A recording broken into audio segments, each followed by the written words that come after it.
جی سب مل کے درود ابراہیم پڑھیں۔ اللہم صلی علی محمد وعلی آل محمد کما صلیت علی ابراہیم وعلی آل ابراہیم انک حمید مجید۔ اللہم بارک علی محمد وعلی آل محمد کما بارکت علی ابراہیم وعلی آل ابراہیم انک حمید مجید۔ اعوذ باللہ من الشیطان الرجیم، بسم اللہ الرحمن الرحیم۔ رب اشرح لی صدری ویسر لی امری واحلل عقدۃ من لسانی یفقہوا قولی رب زدنی علما۔ آمین ثم آمین۔ الحمدللہ، اللہ تعالیٰ کا شکر ہے اور اللہ ہی کی تعریف ہے جس نے ہم سب کو یہاں قرآن پاک کو سیکھنے سمجھنے کے لیے اکٹھا فرمایا ہے۔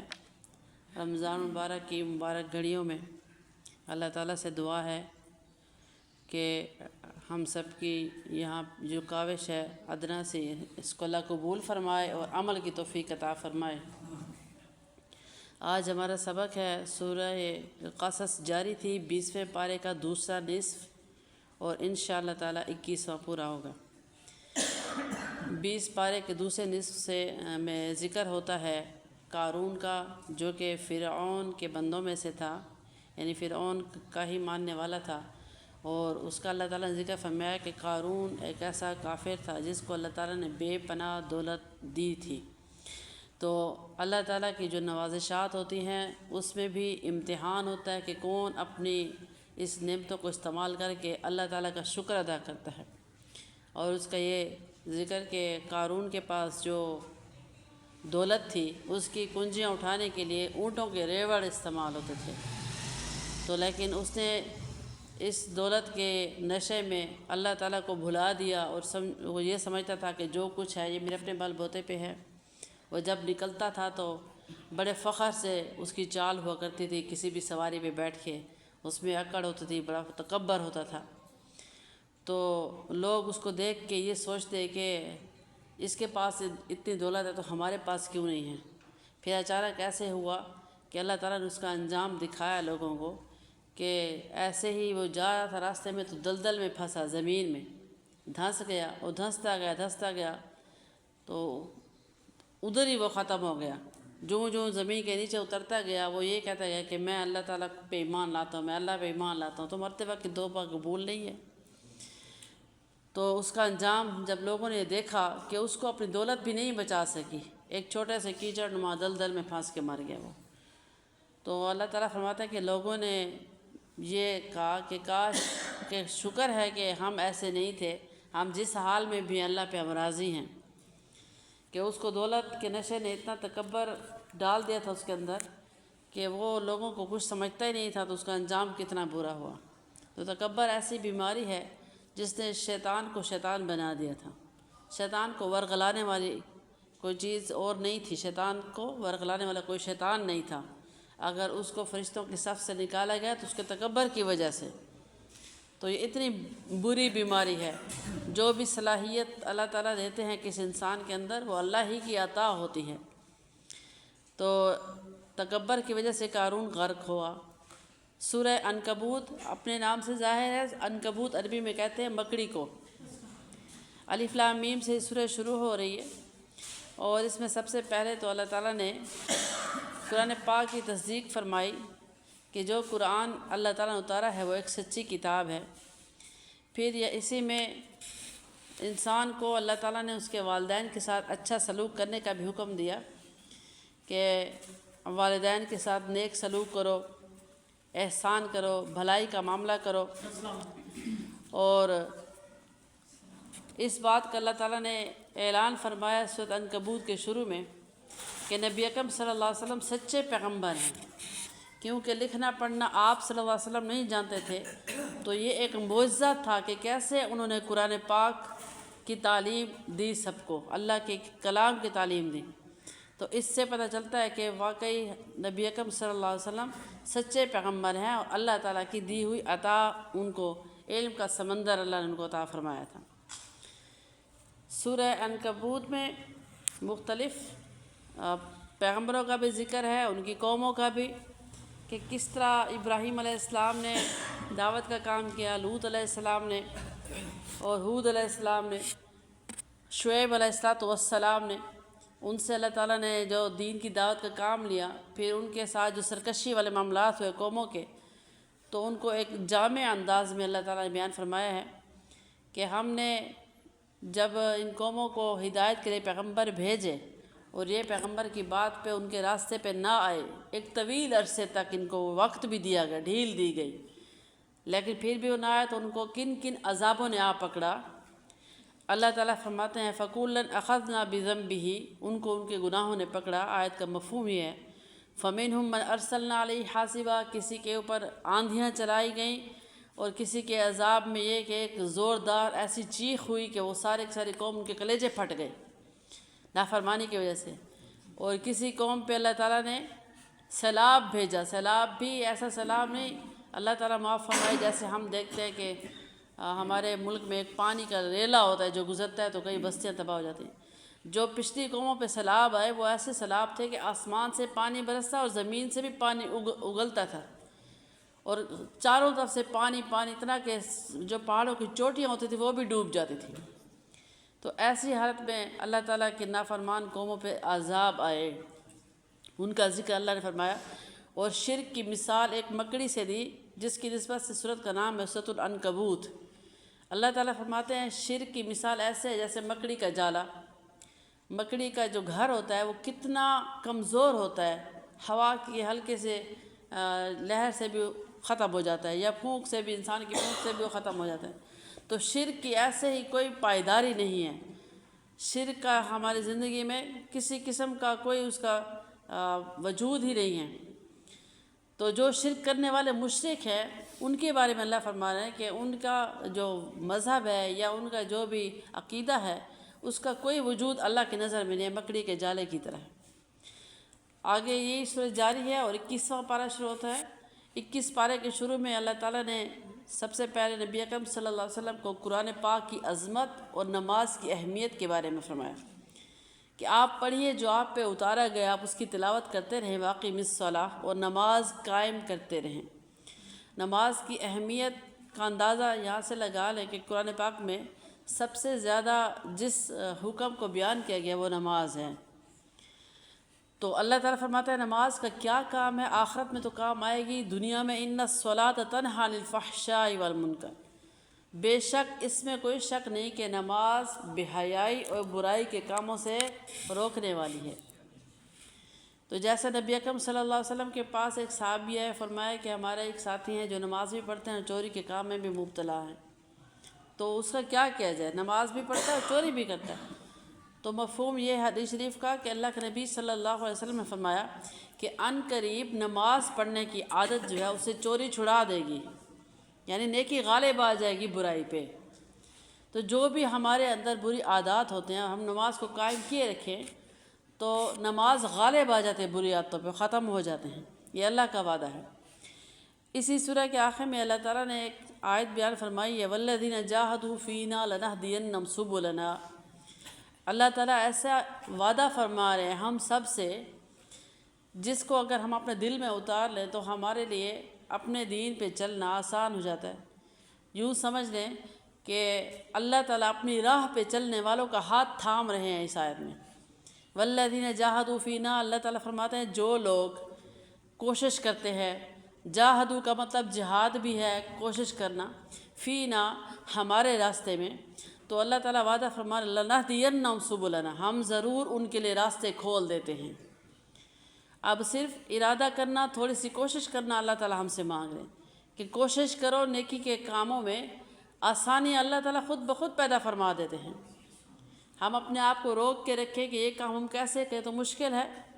روزے کو ہی دیکھ لیں، بھوک پیاس کو برداشت کرنا کتنا بڑا اہم کام ہے ایک انسان کے لیے جس کے اندر اللہ تعالیٰ نے بھوک پیاس رکھی ہے۔ تو اس کو دبا کے جب مسلمان اللہ تعالیٰ کا حکم پورا کرتے ہیں تو یہ وعدہ اللہ پورا کرتے ہیں کہ کیسے ہمیں صبر آ جاتا ہے۔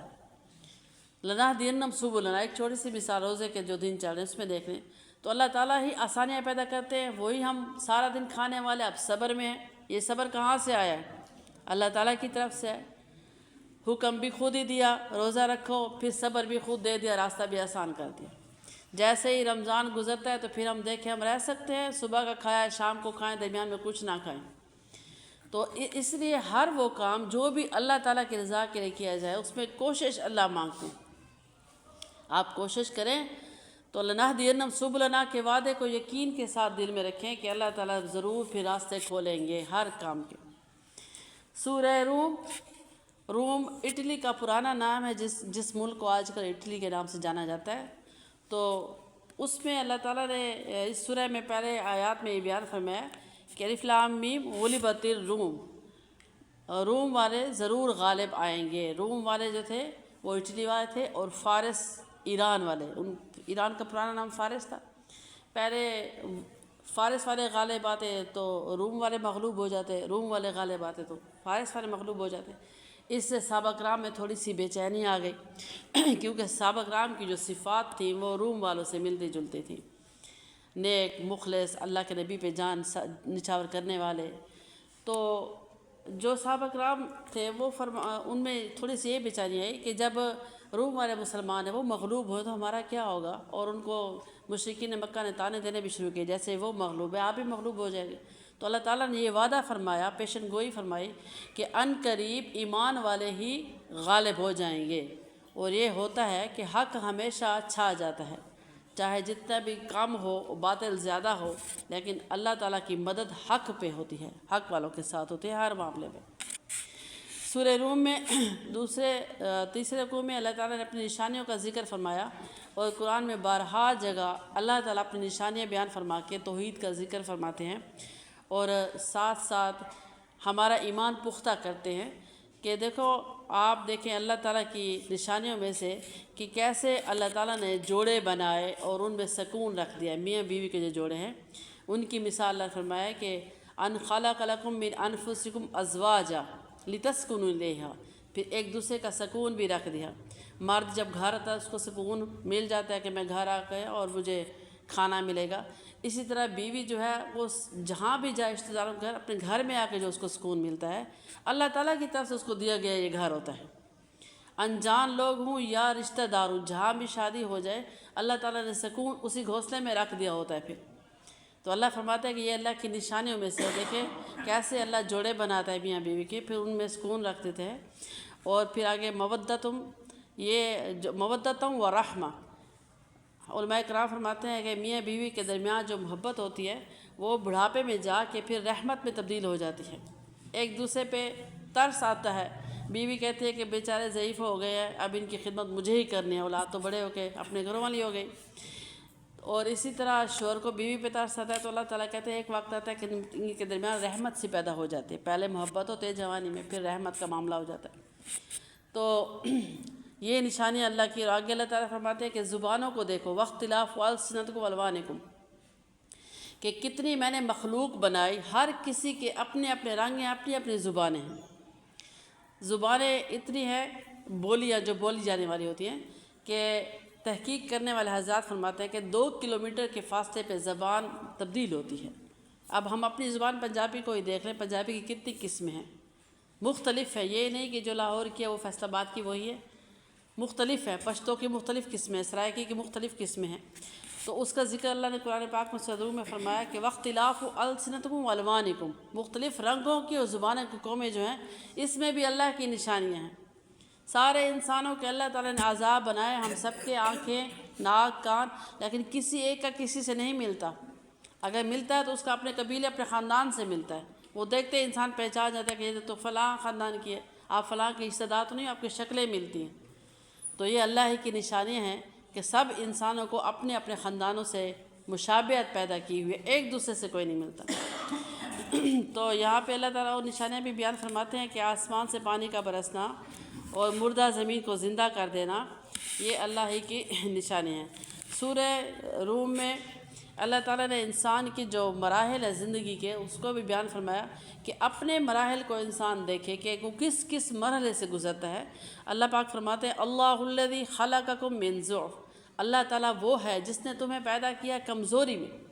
اب بچہ کمزور ہوتا ہے، جب چھوٹا بچہ پیدا ہوتا ہے وہ تو اپنے منہ سے مکھی تک نہیں اڑا سکتا، اتنی کمزوری میں ہم پیدا ہوتے ہیں کہ ہمارا سارا کچھ ہی ماں کرنے والی ہوتی ہے، بچے کی صفائی، اس کے کپڑے بدلنا، سارا کچھ۔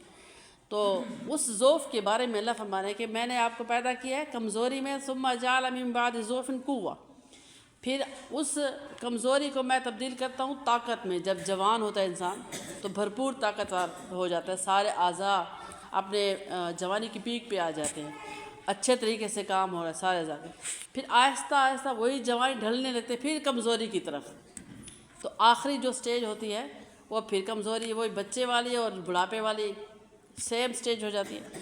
تو اللہ تعالیٰ فرماتے ہیں کہ اسی طریقے سے میں نے آپ کے جو مراحل زندگی کے طے کیے، من بعد قوت ضعف و شیبہ، آخر میں طاقت بدل جاتی ہے کمزوری میں، اس بالوں کی سفیدی میں، شیبہ کہتے ہیں بالوں کی سفیدی۔ تو اللہ فرماتے ہیں یہ کون ہے؟ وَهُوَ الْعَلِيمُ الْقَدِيرُ، یہ اللہ تعالیٰ ہی ہے علم والے قادر۔ اپنی تخلیق کو سوچو، اپنے مرحلوں کو سوچو کہ کیسے کیسے اللہ تعالیٰ انسان کو گزارتے ہیں۔ سورہ لقمان حضرت لقمان علیہ السلام کے بارے میں ہے، نام سے ظاہر ہے۔ حضرت لقمان جو تھے وہ پیغمبر نہیں تھے، حکیم تھے، ایک دانا تھے، بہت عقل مند ولی اللہ تھے، اللہ کے ولی تھے۔ تو انہوں نے جو اپنے بیٹے کو نصیحتیں فرمائیں، اللہ تعالیٰ نے قرآن پاک کی زینت بنا دیا تاکہ قیامت تک آنے والے انسان اس نصیحتوں کو پڑھیں اور عمل کریں، اللہ تعالیٰ کو پسند آئیں۔ اللہ تعالیٰ فرماتے ہیں کہ وَإِذْ قَالَ لُقْمَانُ لِابْنِهِ، جب کہا لقمان نے اپنے بیٹے سے، سب سے پہلے نصیحت یہ کی کہ یا بنی لا تشرک باللہ، اے بیٹے کبھی بھی اللہ کے ساتھ شرک نہ کرنا، کسی چیز کو اللہ کے ساتھ شریک نہ کرنا۔ شرک کا مطلب ہوتا ہے اللہ تعالیٰ کی ذات اور صفات دونوں کے ساتھ ذرا برابر بھی شرک نہ کیا جائے۔ جس طرح ہم ذات کے ساتھ تو شرک کا سوچ بھی نہیں سکتے، ہمیں بچپن سے ہی کلمہ یاد کرایا گیا ہے اور یہ بتایا گیا ہے، جب بچہ پیدا ہوتا ہے اس کے کان میں جب اذان بولی جاتی ہے تو یہ اس کو احساس دلایا جاتا ہے کہ آپ مسلمان گھر میں پیدا ہوئے، کلمہ تو اب ہمیں بنا بنایا مل گیا۔ دوسری بات رہ گئی اللہ تعالیٰ کی صفات کے ساتھ شرک کرنا، یعنی جو صفتیں اللہ تعالیٰ کی ہیں وہ ہم کسی اور کے ساتھ اپنا تصور کر لیں کہ اولاد فلاں پیر کے پاس جائیں گے تو اس سے ہمیں اولاد ملے گی، اس سے ہمیں شفا ملے گی۔ تو نعوذ باللہ من ذالک، یہ ساری صفات اللہ کے ساتھ، نہ ذات کے ساتھ شرک ہونا چاہیے نہ صفات کے ساتھ۔ شرک ایسا گناہ ہے، گناہ کبیرہ ہے، بلکہ بڑا گناہ ہے جس کی معافی نہیں ہے۔ اس کا اعلان بھی اللہ تعالیٰ نے قرآن پاک میں فرما دیا کہ ان اللہ لا یغفر ان یشرک بہ ویغفر ما دون ذلک لمن یشاء۔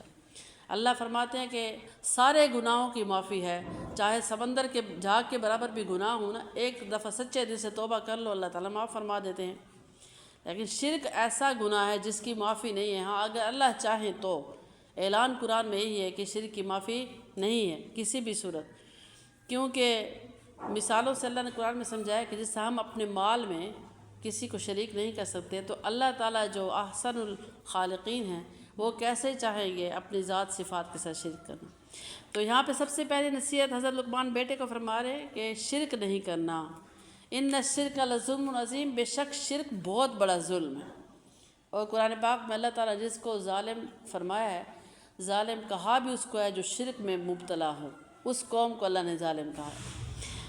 اور پھر آگے فرماتے ہیں حضرت لقمان ووصینا الانسان بوالدیہ، ہمیشہ اپنے والدین کے ساتھ اچھائی بھلائی کا سلوک کرتے رہنا، کیونکہ اللہ تعالیٰ نے انسان کو بھیجا ہی اس لیے کہ اپنے والدین کے ساتھ نیکی کا معاملہ کرے۔ پھر آگے وضاحت فرمائی والدین میں پھر ماں کا درجہ 3 درجات زیادہ ہے۔ وہ کیوں؟ اس لیے کہ حملت امہ وہنا، ماں نے اٹھایا پیٹ میں تکلیف کے ساتھ، علی وہن، تکلیف پہ تکلیف، ایک تو اٹھانا، پھر پیدا کرنا جو جنم دینا ہوتا ہے بچے کو، وہ دوسری تکلیف۔ پھر آگے اللہ فرماتے وفصال فی عامین، کہ حضرت لقمان نے فرمایا ہے کہ 2 سال جو دودھ پلاتی ہے بچے کو وہ بھی اس کی بہت بڑی قربانی ہے۔ پیٹ میں اٹھانا، بچہ پیدا کرنا اور 2 سال دودھ پلانا، یہ 3 جو درجات ہیں یہ والدہ کو والد سے آگے لے جاتے ہیں مقام میں، ورنہ دونوں کی تعظیم کرنا دونوں کا ہی فرض ہے۔ تو ان کا والدین کا اکرام کرنا، والدہ کا 3 درجہ زیادہ۔ تو آگے اللہ تعالیٰ فرماتے ہیں کہ لقمان السلام نے اپنے بیٹے کو فرمایا کہ انشکر لی ولی والدیک، میرا شکر کرو، یعنی اللہ تعالیٰ کے شکر گزار بنتے رہو، اور اس کے بعد ماں باپ کا احترام اور شکر۔ تو اسی طرح یہ آگے بھی نصیحتیں ہیں جس میں حضرت لقمان فرماتے ہیں اپنے بیٹے کو مخاطب کر کے، یا بنیا ایک بہت محبت بھرا مخاطب ہونے کے لیے الفاظ ہے، خطاب کرنے کے لیے. جیسے کوئی بھی ماں اپنے بچے کہتی ہے کہ میرا بچہ، ویسے بات کرے تو اس میں سادگی ہوتی ہے، میرا بیٹا کہہ کے گئے تو اس میں پیار آ جاتا ہے. تو یہ ایک محبت بھرا خطاب اپنے بیٹے کو جس میں وہ یا بنیا کہہ کے فرما رہے ہیں. فرماتے ہیں یا بنیا اقم الصلاۃ وامر بالمعروف وانہی عن المنکر واصبر علی ما اصابک، کہ ہمیشہ نماز کو قائم کرتے رہنا، نیکی کا حکم کرنا، برائی سے روکتے رہنا لوگوں کو، اور جو بھی زندگی میں مصیبتیں ہیں اس پہ صبر کرنا. صبر کا مطلب ہوتا ہے کہ اس کڑوے گھونٹ کو فی الوقت پی لیا جائے. وقت گزرنے کے ساتھ ساتھ جو کیفیت صبر والی پیدا ہو جاتی ہے وہ تو صبر آ ہی جاتا ہے. جو عین مصیبت کے وقت، کسی بھی آزمائش کے وقت خاموشی اختیار کی جائے، اللہ پہ معاملہ چھوڑ دیا جائے، وہ صبر ہوتا ہے. تو اس کی نصیحت بھی فرما رہے ہیں. اور اسی سورہ کے آخر میں ایک 5 باتوں کا، خصوصی باتوں کا اللہ تعالیٰ نے اعلان فرمایا ہے. ویسے تو ہر معاملہ اللہ پاک کی نظر میں ہے، عالم الغیب اللہ تعالیٰ ہے، لیکن 5 معاملات ایسے ہیں کہ اللہ تعالیٰ ہمیں بالخصوص فرما رہے ہیں کہ یہ اللہ تعالیٰ ہی کے ساتھ منسوب ہے، اس کو کسی کے ساتھ آپ نے منسوب نہیں کرنا. وہ 5 باتیں کون سی ہیں؟ کہ ان اللہ عندہ علم الساعہ، بے شک اللہ تعالیٰ کے علم میں ہے قیامت کب آئے گی، قیامت کا علم اللہ ہی کے پاس ہے. نمبر 2 وَيُنَزِّلُ الْغَيْثَ، بارش ہونی ہے کہ نہیں ہونی یہ بھی اللہ ہی کے علم میں ہے. یہ جو تخمینے ہوتے ہیں ویدر فارکاسٹ کے جو انٹرنیٹ پہ لکھے ہوتے ہیں کہ کس کس دن بادل ہے، کس کس دن بارش ہے، یہ صرف تخمینے ہوتے ہیں. ماہر موسمیات کے تخمینے یعنی اندازے ہوتے ہیں، یہ غلط بھی ہو سکتے ہیں، ضروری نہیں کہ صحیح ہوں. اصل حقیقت تو اللہ تعالیٰ کے علم میں. وَيُنَزِّلُ الْغَيْثَ، کہ کب بارش ہوگی. نمبر 3 وَيَعْلَمُ مَا فِي الْأَرْحَامِ، ماں کے رحم میں کیا ہے، بیٹا ہے کہ بیٹی، اللہ کے علم میں. اگر انسان الٹرا ساؤنڈ کر کے پتہ کر بھی لے، جو کہ نہیں کرنا چاہیے، تو وہ اس وقت جا کے جنس کا پتہ چلتا ہے. جب بچہ مکمل بن جاتا ہے تو پتہ چلتا ہے کہ بیٹا ہے بیٹی. اللہ تعالیٰ کو تو اس وقت پتہ ہوتا ہے جب مرد کا نطفہ ماں کے انڈے کے ساتھ ملاپ کرتا ہے تو پتہ چلتا ہے کہ اس نے بیٹا بننا ہے کہ بیٹی. تو اللہ کے علم کے ساتھ تو کسی کا علم نہیں مل سکتا. اس لیے علماء کرام اس بات پہ منع بھی کرتے ہیں کہ بچے کی جنس نہ پوچھی جائے اگر الٹرا ساؤنڈ کرایا جائے، تو صرف اس وجہ سے کہ ماں کی طبیعت یا بیبی کنڈیشن جو ہوتا ہے کہ وہ صحیح آ رہی ہے نہیں، بس یہی اتنے حد تک اجازت ہے. تو اللہ تعالیٰ فرماتے ہیں نمبر 3 یعلم ما فی الارحام، یہ یاد رکھو کہ ماں کے رحم میں کیا ہے اللہ تعالیٰ ہی بہتر جانتے ہیں. نمبر 4 وما تدری نفس ماذا تکسب غدا، چوتھے نمبر پہ یہ کہ کل کیا ہوگا ہمارے ساتھ کوئی نہیں جان سکتا. ہمارے اپنے ٹائم ٹیبل بے شک پورے سال کے بنے ہوئے ہوں، میں نے کل یہ کرنا ہے، اگلے ہفتے میں نے یہ کرنا ہے، 2 مہینے بعد یہ کرنا ہے، اگلے سال میں نے یہ کرنا ہے. کمیٹی ہم کتنی لمبی لمبی ارینج کر لیتے ہیں، لیکن اللہ تعالیٰ فرماتے ہیں کہ ہوگا کیا، جو ہم نے سوچا ہے، جو ٹائم ٹیبل بنایا ہے، کیا وہ ہوگا کہ نہیں یہ اللہ تعالیٰ ہی جانتے ہیں. انسان کے صرف اندازے ہیں اور اپنے طرف سے بنائے گئے یہ ٹائم ٹیبل وغیرہ ہے زندگی کے، ورنہ ہمیں ایک سانس کا بھی پتہ نہیں کہ اگلی سانس ہماری کیسے ہوگی. تو اللہ تعالیٰ نے ہمارا ایمان اس بات پہ پختہ رکھا اور ہونا چاہیے کہ یہ جان لو کہ کل کیا ہوگا تمہارے ساتھ اللہ بہتر جانتے ہیں. نمبر 5 وما تدری نفس بأی ارض تموت، اللہ تعالیٰ فرماتے ہیں کہ ہماری زمین کے کس ٹکڑے پہ موت آنی ہے یہ کوئی نہیں جانتا. ضروری نہیں کہ ہم جہاں پیدا ہوئے ہماری موت بھی وہیں آنی ہے. خالد بن ولید بہت بڑے سپہ سالار تھے، کتنی جنگیں انہوں نے فتح کی شہادت کے شوق میں، لیکن ان کو جو موت آئی وہ بستر برگ پہ آئی، اپنے بستر پہ آئی. کہاں کس نے جان دینی ہے یہ اللہ تعالیٰ کے علم میں ہے. زمین کا کون سا ٹکڑا ہوگا بأی ارض تموت، جہاں پہ تم مرو گے، یہ اللہ تعالیٰ کے علم میں ہے. آگے اللہ تعالیٰ فرماتے ہیں ان اللہ علیم خبیر، بے شک اللہ تعالیٰ ہی جاننے والے اور باخبر ہے ہر چیز کے. آگے سورہ سجدہ ہے. سورہ سجدہ کی فضیلت بھی بہت زیادہ، مسنون سورہ ہے. کسی بھی صورت کو ہم یہ نہیں کہہ سکتے کہ خاص صورتیں. کچھ بچے آتے ہیں نا پڑھنے کے لیے میرے پاس، تو کہتے ہیں باجی ہمیں خاص صورتیں یاد کرائیں. صورت کے ساتھ اگر خاص کا لفظ لگا دیا جائے تو نعوذ باللہ باقی قرآن اگر عام ہے، خاص کا اپوزٹ عام ہوتا ہے، تو خاص کا لفظ ہوتا ہے مسنون ہوتا ہے. کچھ صورتیں مسنون کا مطلب ہے کہ جو آپ صلی اللہ علیہ وسلم کی زندگی میں شامل تھیں، آپ کے معمولات میں شامل تھیں، ان کو پڑھنا سنت ہے. تو ان صورتوں میں سورہ یاسین ہے، سورہ ملک ہے، سورہ واقعہ، اور سورہ سجدہ بھی آتی ہے جو ہم ابھی پڑھنے والے ہیں. تو اللہ کے نبی صلی اللہ علیہ وسلم کبھی بھی سورہ سجدہ کی تلاوت کیے بغیر رات کو نہیں آرام فرماتے تھے۔ سورہ سجدہ الف لام میم سے شروع ہوتی ہے۔ اس میں اللہ تعالیٰ نے قرآن پاک کی عظمت بیان فرمائی کہ کبھی بھی یہ نہ سوچنا کہ قرآن نعوذ باللہ کا من گھڑت کلام ہے، لا ریب فیہ، اس میں کوئی شک نہیں، من رب العالمین، یہ اللہ تعالیٰ ہی کی طرف سے اتارا گیا کلام ہے۔ اس میں فاسق فاجر لوگوں کا ذکر ہے، ایمان والوں کا اور عمل صالح کرنے والوں کا بھی ذکر ہے، جس میں اللہ تعالیٰ نے سب سے پہلے وحدانیت توحید بیان فرمائی، اور جو ایمان والے ہیں ان کے بارے میں اللہ نے فرمایا کہ اما الذین آمنوا وعملوا الصالحات فلہم جنات المأویٰ، جو ایمان والے ہیں، نیک عمل کرنے والے ہیں، ان کے لیے اللہ تعالیٰ نے جنت مقام بنایا۔ اور جنت کی جو خوبصورتیاں ہیں وہ قرآن پاک میں مختلف جگہوں پہ اللہ تعالیٰ نے بیان فرمائی۔ وَأَمَّا الَّذِينَ فَسَقُوا فَمَأْوَاهُمُ النَّارُ، اور جو فاسق ہے ان کا جو مقام ہے وہ آگ ہے، جہنم کی آگ۔ تو اللہ تعالیٰ محفوظ فرمائے جہنم کی آگ کیا ہے، وہ بھی آگے جا کے ہم پڑھیں گے، اس کے بارے میں بھی اللہ نے فرمایا کہ وہ جھلسا دینے والی ہے چہروں کو، جسم کو۔ پھر یہ 23 پارے میں اللہ تعالیٰ بیان فرماتے ہیں کہ جلد ایک گرے گی جل کے تو دوسری جلد چڑھائی جائے گی۔ یہ عمل لا متراہی زندگی میں ہوگا، کیونکہ آخرت کی زندگی میں تو موت ہے نہیں۔ تو اللہ تعالیٰ محفوظ فرمائے۔ سورہ سجدہ میں یہ فرمایا گیا، اور آخر میں جب مشرکین یہ سوال کرتے تھے بار بار اللہ کے نبی سے، ہمیں بتائیں کہ قیامت کب آئے گی، اگر آپ رسول ہیں تو ہمیں بتائیں قیامت کب آئے گی، چیلنج کرتے تھے۔ اللہ تعالیٰ فرمایا وَيَقُولُونَ مَتَىٰ هَٰذَا الْفَتْحُ إِن كُنتُمْ صَادِقِينَ، آپ سے کہتے ہیں کہ اگر آپ سچے ہو تو بتاؤ کب آئے گی قیامت۔ اللہ تعالیٰ نے اپنے نبی صلی اللہ علیہ وسلم کو جواب سکھایا کہ ان کو کہیں کل، آپ فرما دیجئے یوم الفتح لا ينفع الذین کفروا ایمانہم ولا هم ينذرون، کہ جو آنے والا دن ہے قیامت کا، اس میں تم لوگوں کو نفع نہیں ملنا، کیوں بار بار پوچھتے، نقصان ہی نقصان ہے تمہارا کافروں کا، تو نفع ملے گا صرف ایمان والوں کو۔ آگے اللہ تعالیٰ فرماتے ہیں کہ آپ ان سے کہیں وَانتَظِرْ إِنَّهُمْ مُنتَظِرُونَ، تم بھی انتظار کرو، میں بھی انتظار کرنے والوں میں ہوں۔ جو قیامت کا علم ہے وہ خالصتاً اللہ ہی کے پاس ہے، صرف نشانیاں بتائی گئی ہے کہ یہ نشانیاں ہوں گی قرب قیامت کی، تو سمجھو قیامت آ گئی، ورنہ نبی علیہ السلام کے پاس قیامت کا آنے کا علم نہیں ہے کہ ایگزیکٹ کب آئے گی، یہ اللہ ہی کے علم میں ہے۔ اس سے پتہ چلتا ہے کہ پیغمبر عالم الغیب نہیں ہوتے، عالم الغیب اللہ تعالیٰ ہی کی ذات۔ سورہ احزاب، احزاب حزب کی جمع ہے، حزب کا مطلب ہوتا ہے لشکر، احزاب بہت سے لشکر۔ اس میں غزوہ خندق اور غزوہ احزاب کے بارے میں بھی بیان ہے۔